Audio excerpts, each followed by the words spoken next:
Hey, what's up, bro? Welcome back. I know you definitely enjoy being a Corvette owner. I have myself. Let's be honest, the reason why you bought this car to begin with is because you wanted to look like a badass. You wanted to look successful. This car allows you to do that. Even though you bought it with your 9-to-5 job. You wanted a car that was designed for people in the high class, maybe the middle high class, but you're 2 paychecks away from being broke. But that doesn't matter. That's the beauty of the C6 Corvette. You get to play with big boy toys while being a little homie. And I know you've been really excited, but you used up all your bread. Now you're left with the crumbs, so you definitely can't afford to pay for things if they go sideways. So in this video, I'm gonna tell you all the BS you should avoid that's gonna prevent you from going bankrupt. And a lot of things I'm gonna say are based on my opinions or my experiences about the car. But either way, I believe you can really learn some knowledge from this. Just watch it all the way through. Sit back, strap on, and enjoy. Hey, yo. So the first point is going to be something that I actually mentioned in my last video, so I'm going to go through it pretty fast. I'm not going to be moving around the car. I'm going to keep it short and sweet because I have to go get breakfast. So let's begin with the first thing. Don't let the Corvette sit for an extended period of times. Drive the Corvette at least 2 times a week. When I say drive it, I mean actually drive it. Get on it, take it around the block, do some pulls. Don't just turn it on and let it idle thinking that's good enough. The battery is going to drain. It's not going to hold. You got to stretch its legs. You got to get it going. You gotta get it on the road. And if you're one of the people that can't drive the car for a specific season because it snows, then what the fuck are you doing, bro?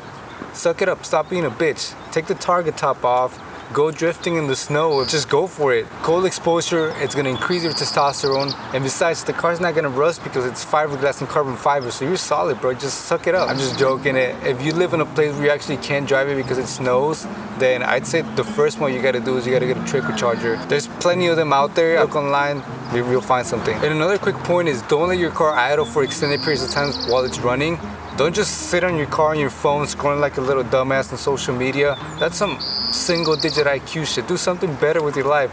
Go wash the car, go fix that light bulb that's been out for 3 years. Do something productive. But yeah, either way, don't sit on your car and let it idle because these cars like to run really hot, especially if you have headers, bro. As you saw in one of my previous videos, I let the car idle for like 30 minutes and then the clutch fluid started to boil and I lost my pedal pressure. Don't do the stupid mistake I made. Because for me, it was just as easy as bleeding the clutch.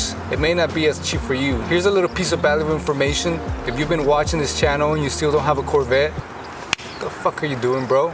Get your shit together, go buy a Corvette. But if you haven't, let me just help you out a little bit. And I'm gonna tell you which models to avoid. And that's gonna be the first generation 05 to 07 Corvettes. And now that's just my opinion. You don't have to follow it, but what I've heard is that these models, they didn't quite work out the manufacturing flaws. They tend to have the weaker differentials, weaker axles, have the common harmonic balancer pulley issue. And all of these things are pretty expensive to fix. So I'd say go with the 2008 and up because a lot of these issues got addressed. You actually get the LS3 on these models. On the first generation Corvette, you get the LS2, and I believe those come with DOD. And that's something I'm gonna go further in depth in my next video. Less chances of the car breaking down. I'd say it's a better idea to go with the 08 to 2013 generation. Another thing you should avoid is putting cheap gas. Don't do it, bro.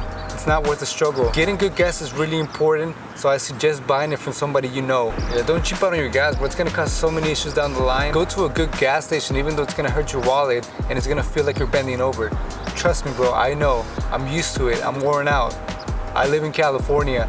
Actually, gas has been up to $7 in my town. You don't want to go with cheap gas because it can cause some weird drivability issues, especially if you're pushing power. These cars have a problem where the fuel gauge stops working because the fuel level gets stuck, and you limit the possibilities of that happening if you get good quality gas and you don't let the car sit for a while. If you don't stay sitting in the sun for 10 minutes, then don't do it to your Corvette. You probably get sunburn after 10 minutes of sitting there.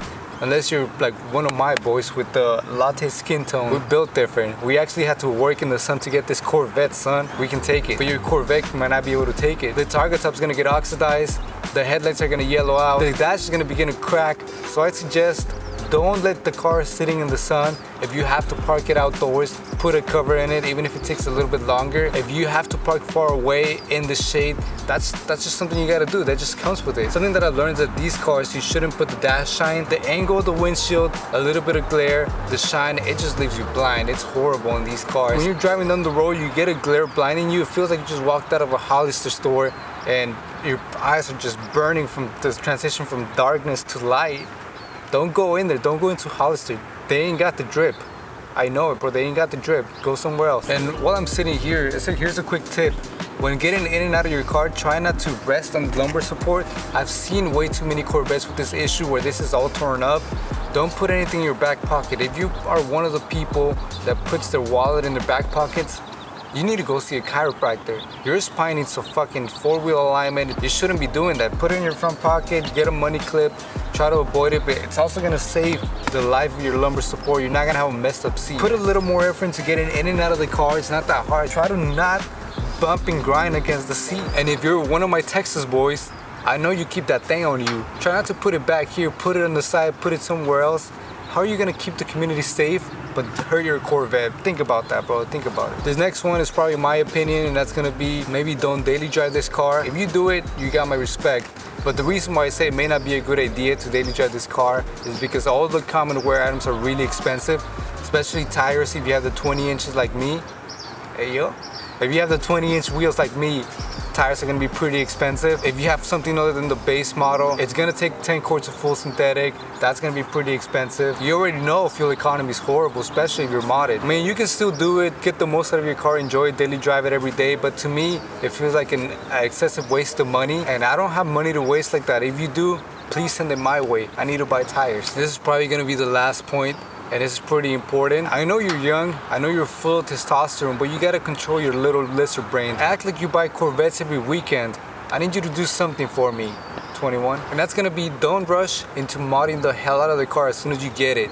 Drive it, enjoy it, get some seat time. Don't just start taking it apart, throwing cams in it, throwing headers in it. When they designed this car, they did a really good job. It's a well-rounded car. Think about this, you're faster than every other car in the road for the most part. So just enjoy the car, drive the fuck out of it.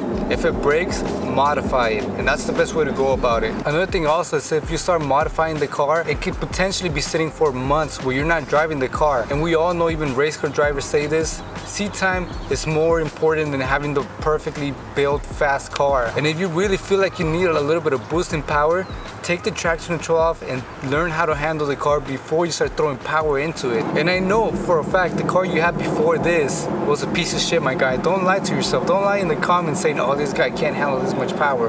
If you can't handle blah, blah, blah, then you shouldn't have a Corvette. Bro, shut the fuck up. Enjoy the car, drive. Who cares about your spec sheet? Who cares about your horsepower numbers? That doesn't bother you. So that was it. Your boy here again, spitting some truth, some facts for you. Don't just be a glitzy gobbler that watches the content to procrastinate and just to consume. Learn a little something, share it with a fellow Corvette enthusiast, and just help each other out, because that's what elite enthusiasts do. You're part of this new generation of young Corvette owners, so help this community grow. And actually on my next video, I'm gonna talk a little bit of the lifestyle of being a Corvette owner. I'll see you guys then.